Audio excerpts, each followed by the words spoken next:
You guys, happy Friday. We have an extremely special guest with us this Friday, and so excited to have him on. Just a little bit about Chase. If you guys don't know, Chase has been a real estate professional, investor, and business owner with an extreme proven track record of his results. He is based out of Boise, Idaho, started Own Boise, the group, and it's blooming in the area. You know, him and his team serve about 175 families approximately a year in their real estate business.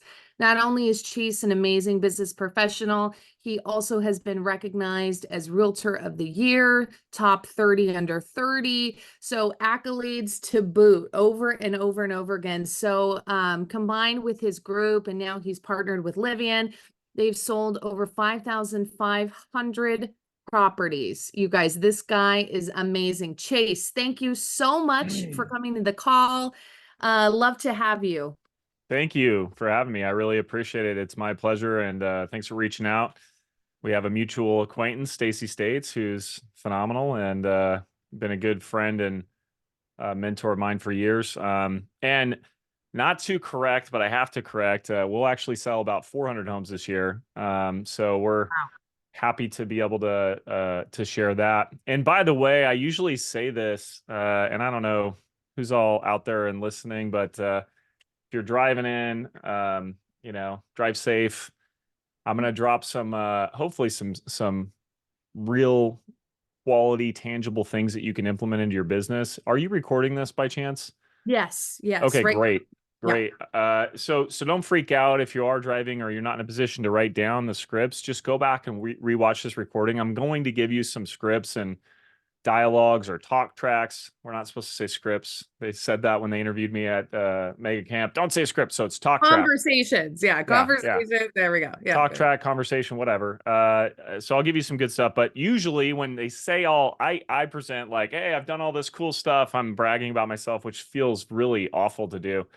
And I usually give people a little bit of background. So I'll give you like a super brief background of me.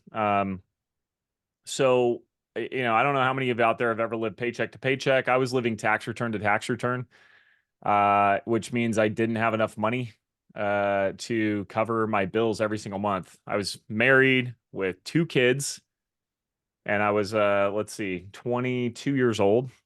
I somehow qualified to buy a home. I was making $12 an hour at the Home Depot, and somehow they let me borrow money to buy a house. Luckily, back then the houses were only let's see, it was like 96,000 or something like that. So that's why I could afford it. But I was broke, and I remember yelling at my wife for buying grapes one day. It was like one of those moments where it was an out of body experience. I'm like, do you think we're a family who can afford grapes? It was so asinine. And what's interesting about that is at my job, I finally was up for a raise, and it took 20 months. And at the Home Depot, you only get a raise once a year, but I had switched jobs 8 months in, so my year started over, which was great to find out after. I was like, "Where's my raise?" They're like, "Oh, you reset." So I finally get my raise, and I know there's, I don't know if you guys can type in the chat. What do you think my raise was after 20 months of working at the Home Depot? I was making $12 an hour. I finally get my raise. You can either shout it out or put it in the chat. What do you guys think my raise was? Probably $1 an hour, right? Maybe a dollar. 13, 50 cents, dollar. All of those would have been better than what I got. I would have happily taken you. So I got 28 and a half cents an hour. And what's interesting about that is my boss looks me straight in the eyes and she says, "Hey, great news, Chase. We're going to round up that half a cent to 29." And if you're not able to do the math or you don't want to do the math, I'll do it for you. Half a cent an hour with 2,080 hours a year is $10.40. And I remember driving home and I just felt like I was trapped. And I don't know how many of you have felt like you were trapped, but it just didn't matter how hard I worked or what I did. Like, this was not going to be an area in which I could excel and succeed in.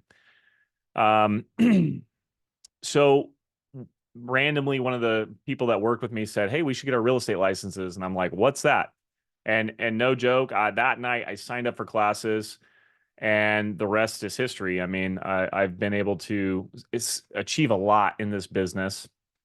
And, instead of worrying about buying grapes, like, yeah, I'm going to go buy a vineyard, I think, because it just goes well with the story. I have not bought one yet, but I've had a lot of success in this business, and I just want to tell all of you that anything you want to achieve in this business can be achieved in this business. Period.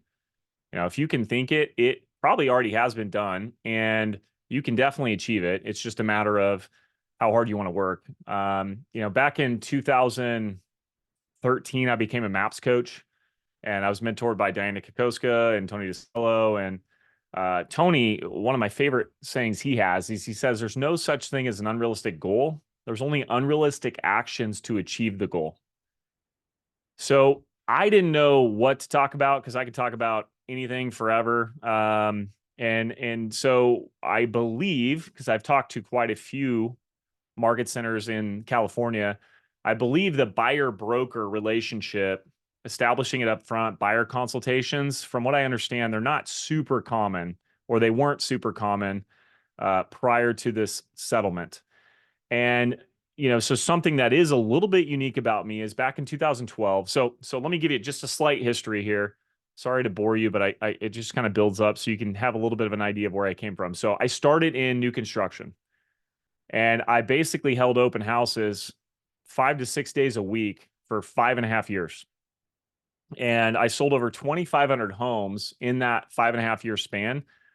And what's interesting is I was only allowed to sell that new construction. I could not sell resale. I could not help people sell their homes. I could not sell any other homes. In fact, I could only sell the neighborhood that I was in.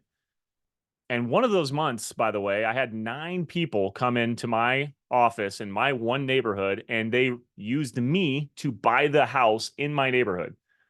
So just think about that for a second, because I talk to my agents all the time. I have 35 agents on my team. And I talk to them all the time about this. And, they're like open houses, and they're like, oh, well, they have an agent, blah, blah, blah, blah, blah. Like, no, they don't, by the way. They don't have agents. Most, like, probably 4 out of 5 people who tell you they have an agent do not actually have an agent they're working with. Of course, they know an agent. Of course, they're telling you so you back off. It's a lot like, when you walk into a department store and you're like, oh, I'm just looking. It's like someone gave these buyers the script to say, oh, yeah, I have an agent. And unfortunately, most of our real estate agents don't know how to handle that. So I can give you some of that talk track if you want. But I had 9 people come in that used me to represent them to buy homes. So transition out of new construction. Now I'm on my own. Now I can hold an open house and sell them any house on the market, including the new construction. And open houses work really, really, really well. But what I realized when I left CBH, the builder I was with, when I left them, in 9 months, I sold 25 homes. The next year, I hired a part-time assistant, and I sold 45 homes. She was working for me 20 hours a week. Basically, she was a TC. They didn't have, back then, I sound like an old fogey here, but like in 2011, like having transaction coordinators was not a very common thing. It was pretty much like large brokerages had it. So I hired an assistant to be my TC. And so 2012, we did 45 homes. Well, what happened in that transition, because I was like working too much. If you go sell 45 homes on your own, and some of you maybe have done that, it's a lot. Like you're on the phone constantly, you're working nights and weekends constantly. And I'm not afraid of work, so I didn't mind that part of it, but I wanted to do more. And I was like, how do I do more? Well, enter the buyer consultation. So this finally, sorry for all the word vomit, but it finally leads up to why I did the buyer consultation back in 2012. What I realized was that if someone did not want to sign an agreement with me, I'd rather find out day one than after I've shown them 10 homes and they're like, oh, my brother's a realtor, I'm going to use them. Or, oh, Chase, you did X, Y, and Z, so we don't trust you, or whatever. Some weird excuse for me to do all this work and then them to go use someone else. So I just made the decision, like, I am going to do buyer consultations. And here's what's interesting about that is at the time, I had 4 active buyers. And then I made the decision to do buyer consultations. And I got 4 more that did my buyer consultation. So I had 8 active buyers. 4 I had done the buyer consultation with, and 4 I had not. And guess which ones were my problem children? It was the 4 who did not meet with me. Because when you do the buyer consultation, I can answer all the questions that they have, even the ones they don't know to ask. I can set up a custom search so they can see all the properties they want to see, and then I can make sure that they want to work with me and I want to work with them. Sign the agreement. And the expectations piece is massive, right? I have a buyer questionnaire. I'll put my email in the chat. You guys can email me if you want our buyer questionnaire. Uh, Actually, I'll put my assistants in here because she will actually email it to you. Aaron at City of Trees Real Estate.com. Mention buyer questionnaire. Sorry, guys. That way it actually gets done.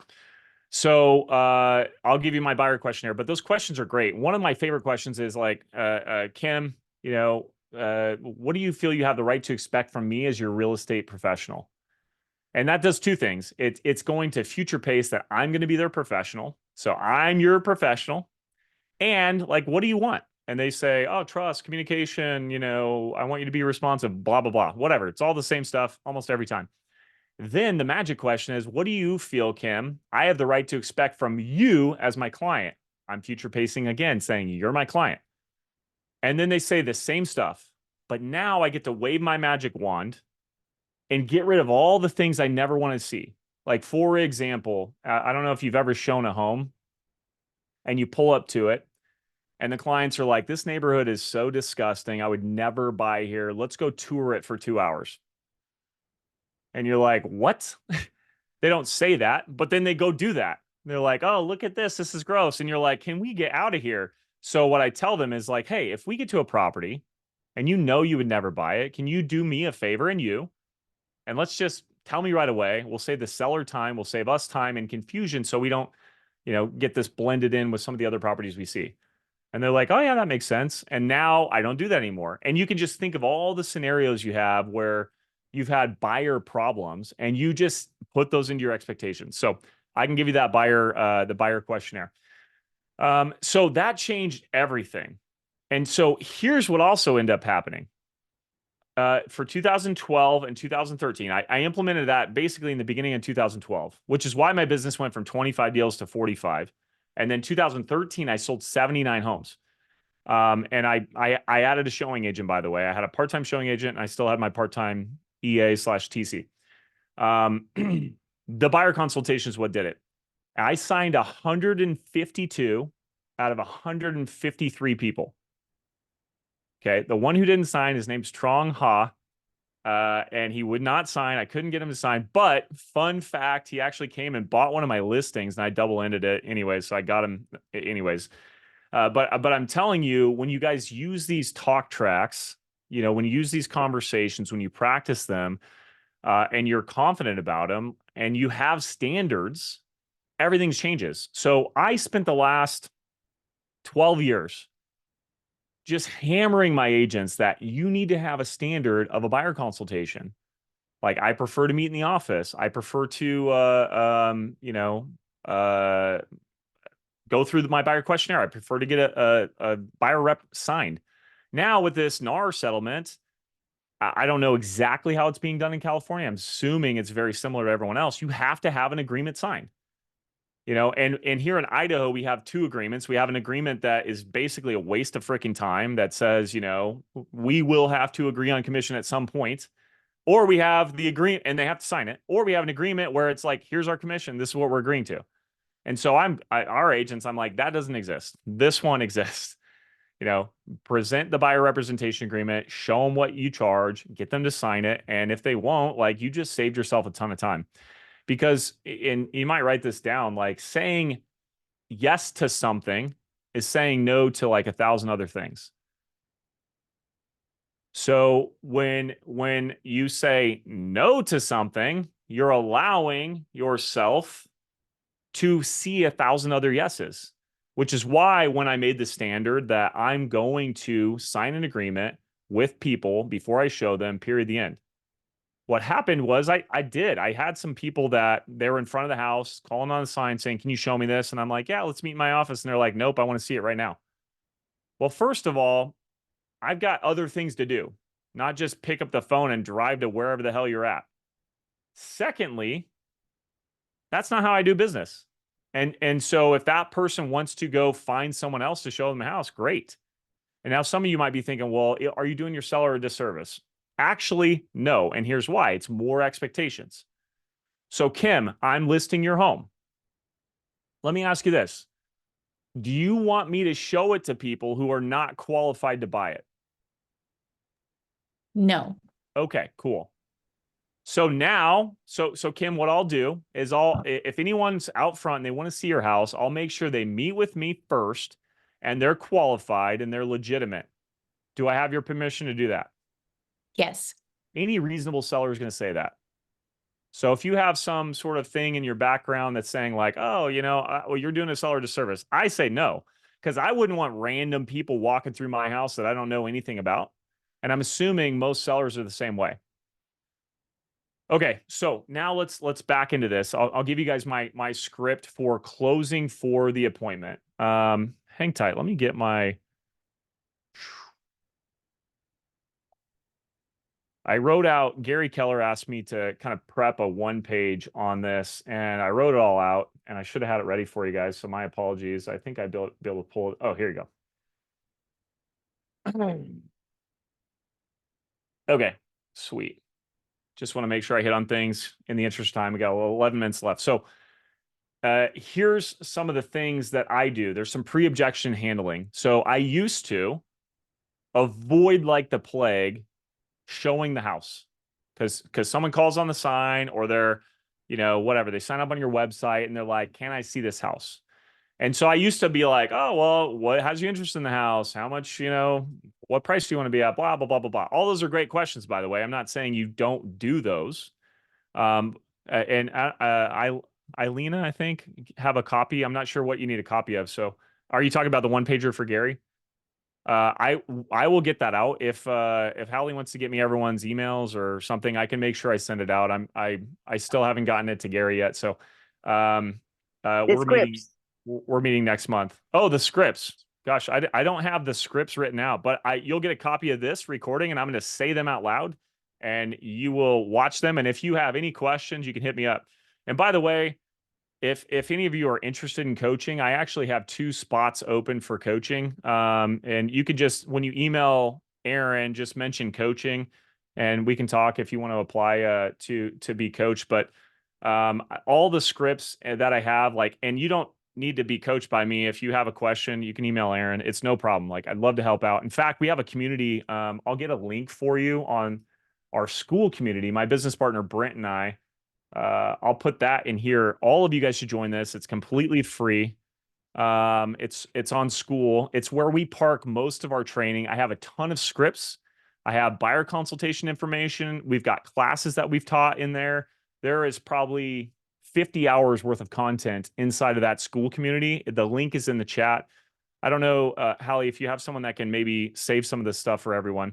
It's just, we only have 30 minutes and I'm going super fast, but I want to get some of these scripts out. So the pre-objection handling, they say, yeah, I used to avoid showing the home, but now I'm like, hey, Kim, do you want to get inside this house? And they're like, yeah, I'd love to. And I'm like, awesome. You sound like you want to save some time. There's a couple more homes that are similar to this in the area. Would you like to see those as well? They're like, yeah. Then I'll say, well, how have you been looking at homes at this point? And they're like Zillow or whatever. And I'm like, are you familiar with the off-market properties? No, what's that?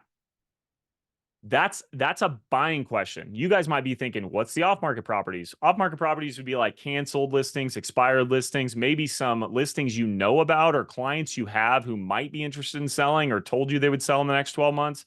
It's a plethora of things. It doesn't matter. It's information you have that the buyer doesn't have. They say, no, what's that? And you're like, gosh, that's exactly why we should meet. And what I'm going to do is I'm going to say, when we meet, Halley, what's going to happen is I'm going to answer, this is the script, 3 parts. I'm going to answer all the questions you have and even some of the ones you don't know to ask. We're also going to go through step by step on everything you're looking for in a home. And I'm going to save a custom search where it automatically updates you every single time something hits the market or the price changes.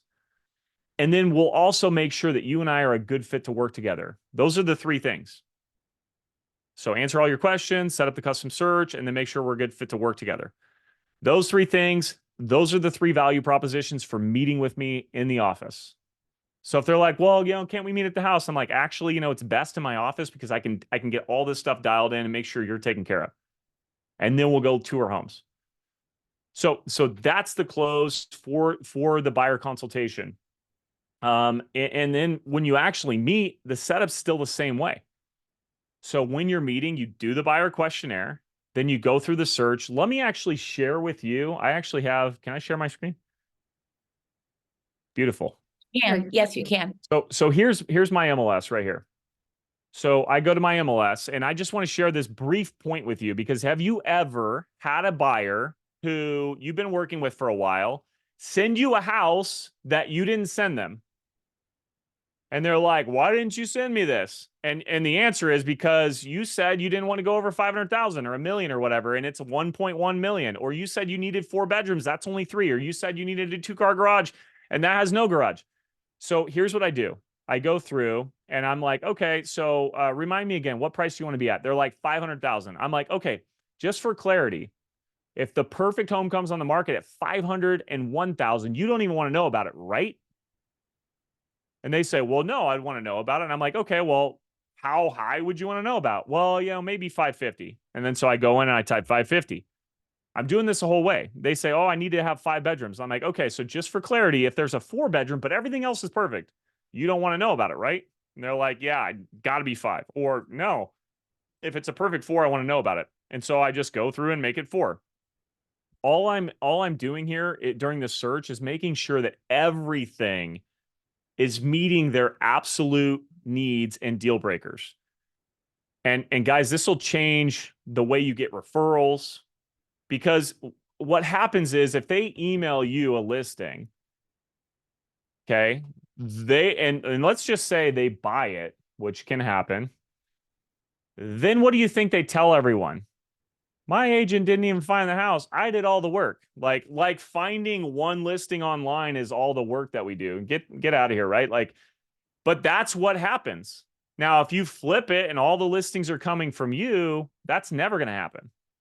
And they're going to be like, oh my God, you got to talk to my agent. They told me, they showed me the off-market properties. And then their friend's going to be like, what's the off-market properties?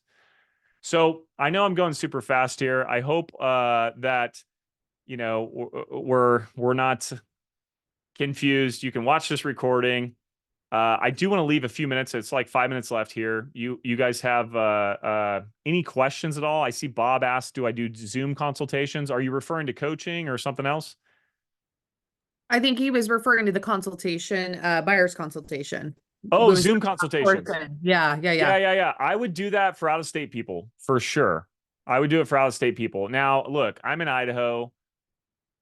I don't know exactly the demographic of your market over there. Some people are super busy. I don't know if anyone's health conscious or if there's, COVID flare-ups or whatever. I mean, for here, we meet in person 99% of the time.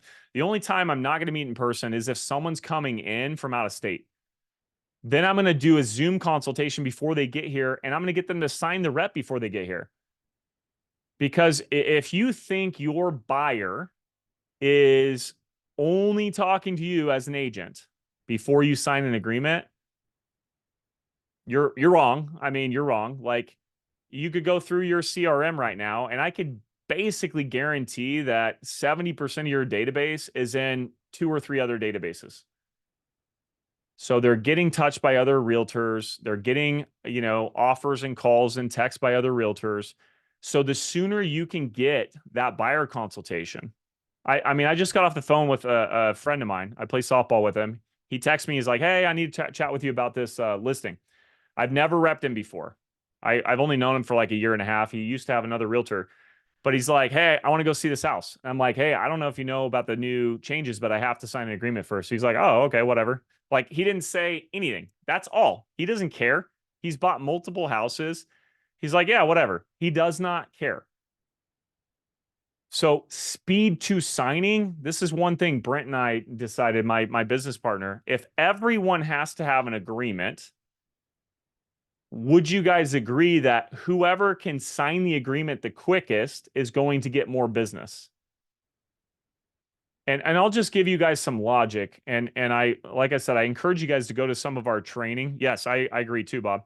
I encourage you guys to go to some of our training, but here's a logic. So I talked to Halley today. Let's just say today's Friday. Halley's excited. She's like, yeah, let's have a buyer consultation. I'm like, great. When can we meet? And she's like, let's do next Friday. And I don't push back. I'm like, yeah, next Friday sounds good.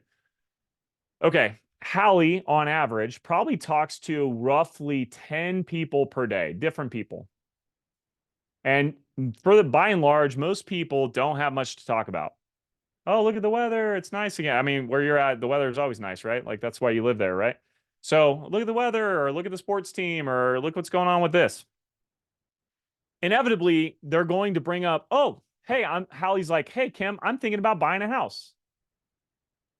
And so even if that conversation, she talks to 10 different people, even if the conversation only comes up 5 of those conversations, okay, 7 times 5, the next 7 days, she's going to talk to 35 people and she's going to bring up, oh, I'm thinking about buying a house.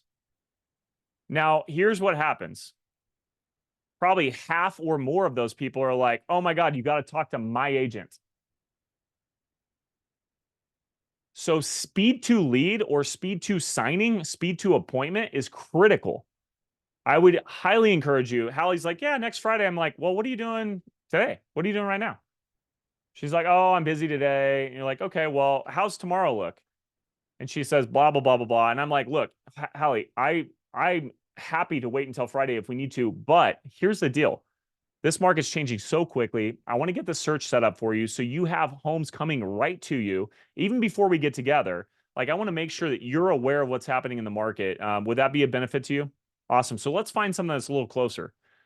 And it's just critical because the other thing that's happening too, by the way, is they're trying to talk them out of it. They're like, oh my gosh, it's an election year. That's a bad idea. Or rates are super high, or prices are high, or all these things they're going to hear from people that may or may not know what they're talking about. And all of them are going against you as a real estate professional. So keep that in mind. Like the speed to getting that meeting with someone is very, very, very important. Okay, I'm taking a breath here. I know I've been going rapid fire. Any questions, thoughts, comments, feedback, ahas? I have a question. Actually, I have two. First of all, do you present the potential buyers with any printed material when you meet with them for the first time, a booklet or something? And number two, do you encourage them to download a property search app like the KW app or another app? Great question. So on the app, no, I don't encourage them to download an app. I encourage them to have me be the source of those properties. So I use my MLS. I want the MLS to be a direct source. Our MLS allows us to do an instant email, or we can do once a day email. So if I do a buyer consultation, someone's 6 months out, I might send them 1 email a day with listings or 1 email a week with listings. If they're like ready right now looking, I'm going to send them instant listings. But I don't want them on apps, ideally, right? Because that's why I'm asking them. That's why they're sending you properties like, hey, what about this one, right? Because they're looking on apps. The source is coming from you. Like anything on that app is coming from the MLS. So it's probably as good or better that they just work with you directly with your system. Back to presenting, like, do I give them any materials? After they sign the buyer agreement, we usually give them like a roadmap. We have kind of a funny little roadmap that shows like this is the process of buying a home. So, we're going to go make offers. If we can, here's what the seller can do. They can accept it, they can reject it, or they can counter offer it. If you get acceptance, here's our next step. We do the inspection. Like it kind of walks them through that. But I'm really glad you said something because I think this is critical. Presenting the paperwork. This is something Brent told me to tell everyone. He's like, you got to tell them this because this is why I think you got so many reps signed. Simple. Be simple. I have not seen your buyer representation agreement. I've seen quite a few of them, but I don't recall what California's looks like. I don't really care what it looks like. Here's the dialogue that I have. So, Halley, what this agreement says is that should you choose to buy real estate between today's date and 6 months from now, you would be comfortable with me as your agent. Is that okay with you? Yes. Yeah, that's it. They say yes. Once they say yes, now we get into like how do I get compensated? Then my talk track is this. And it's so funny because I've said this for about 12 years, and then they literally wrote almost verbatim what I've been saying. The attorneys wrote this in our Idaho real estate contracts. And what I've said is this: hey, Halley, at no point in time throughout the transaction will you ever compensate me directly. I'm compensated upon the successful close of the transaction only. Now, I charge X, and I'm going to do whatever I can to get the seller to pay for that. But if for whatever reason they're not willing to, I'll make sure that you're aware so you can negotiate accordingly. Does that make sense? Yes. Yeah. That's That's great. it. That's it. I've said that 1,000 times. And everyone says exactly what Halley says. Yeah, that makes sense. And then we move on, right? They sign the agreement and we move on. So, yeah, sorry, Halley. I know I probably No, sound you're like I'm good. just blabbing You're here. good.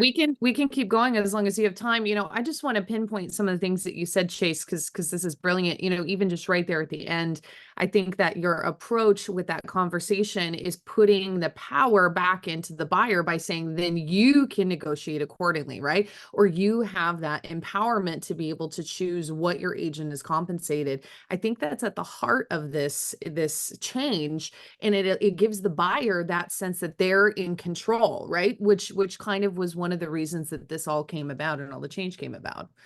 So I think that's great. Some of the other things that you pointed out that I wrote down here too, setting the standards and expectations in your business, that's so important. As realtors, we're so quick, especially when we've had a little famine in our business, to just drop everything and go running out to a showing or a listing appointment, and sometimes unprepared, right? Because you don't have the comps that you've pulled, or you haven't properly put the documents together that you need to be able to do that. And at the end of the day, that's the detriment to the career that you're building. It's being short-sighted, right? To think about that one transaction potentially, right? Yeah. Maybe even. I love that, Chase. Thank you so much for joining me, you guys. This was just amazing. I can't wait for you to go back and watch the recording. We will have it posted up on our YouTube channel. We'll send that out later to you today. We'll also drop Chase's information in there as well if you guys want to reach out to him and connect Yeah. coaching or any of that, plus that link you shared as well for the trainings. Yeah, the link I saw 7 of you guys already requested. I'll approve you very, very shortly here. I would encourage all of you guys to go in there. There's a ton of free resources. It's a cool community. School's brand new. It's kind of like Facebook without a lot of the BS. So like a Facebook group, but it's not flooded with stuff. You can go to the classroom section. There's a ton of content in there. It's really, really, really neat. And then, just to piggyback on what Halley said, like, the fact that you guys are showing up to this stuff shows that you're professional, shows you want to get better. I can tell you that these changes, the by and large, buyers and sellers don't know what's going on. They don't understand how it was. They don't understand what it is now. They don't get it. So you need to understand it at a very high level, and you need to be confident in your presentation, and nothing will change. Nothing will change. And if you want to bulletproof your business, and we've got some classes inside of inside of the school forum on database and growth. Database is everything, because when you have someone who knows, likes, and trusts you, they don't question anything. Like my friend who's like, hey, I want to go look at this house, and I don't really show houses anymore. But I can tell you, I'm like, hey, I got to get an agreement signed. He's like, okay. And like if he was some random lead and I'm like, hey, I can't show you this unless I get an agreement signed, I'm going to have to be significantly more on point with how I talk and the dialogue I have. So you guys already know this, but with some encouragement, I would get a plan for how I'm going to build out my database. And I'll give you one more bonus script here, or dialogue. Sorry, I got to get that out of my head. One more bonus dialogue. It's called the database qualifying script, and we actually have this in the growth forum as well. But it's very simple. So you have a good conversation with someone. You're having real estate conversations every day. You have a good conversation with someone. Hey, Halley, before I let you go, when it comes to buying or selling real estate, do you have an agent that you refer to? No. Say no. Yeah. So if they say yes, there's something else. But if they say no, what I would do is it'd be like, hey, well, I know based on this one phone call, I obviously haven't earned the right to your business. But would it be okay if I kept in contact with you in the future about real estate? Oh, yeah, that makes sense. They're going to say yes. And then I'm going to be like, great. Is this the best phone number? What's the best email? Where do you get mail at? Now I'm updating my database and I am putting in there a certain tag. So I know this is someone I need to call at least 4 times a year.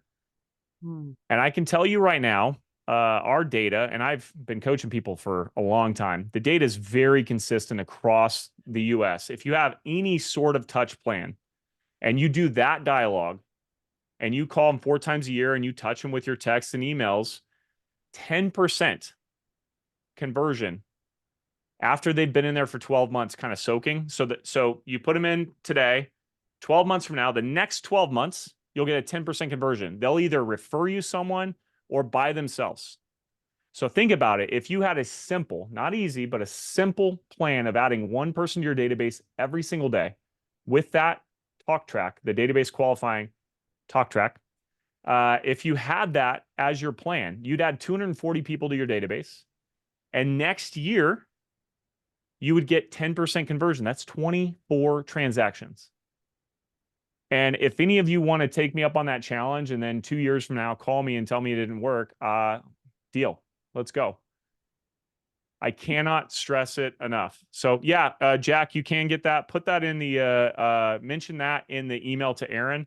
I'll go give her a heads up. I didn't tell her. So she's probably like, what are all these emails? So I appreciate you guys. Thanks for That's going great. over. I hope this was valuable. Thank you so Chase, much, don't Halley. run away. Don't run away really quick. Yeah. One question, do you accept referrals? And secondly, if that answer is yes, which areas do you serve in Boise? Oh, thank you so much. Yeah, we do accept referrals. And by the way, we close the deals and we'll actually pay you. I don't know if you've ever referred and then never got paid, but we pay. We pay. And that's the cool thing about having a big team is we track everything and we really want to pay you. So you'll keep referring us business. So we're in the Boise area. We actually have the Boise area pretty much anywhere within 3 hours of the Boise area. We have it covered. So Boise, you kind of can go out to Twin Falls, but we have all those areas covered. That's amazing. So if it's Idaho, reach out to me. And if we don't cover it, I will guarantee you I can find you the best agent for you. That's great. Thank you again, Chase. You guys go out, make this a very productive Friday. We have a great weekend ahead of us. Know that I'm here to help you. Your team leaders are here to help you. So please reach out to us if you want to discuss more. And again, reach out to Chase. Thank you guys so very much. Thanks, guys. Have a great day. All right. Thank Bye-bye. you. Yep. See ya. Thank you, everyone. Thanks so much. Thank you.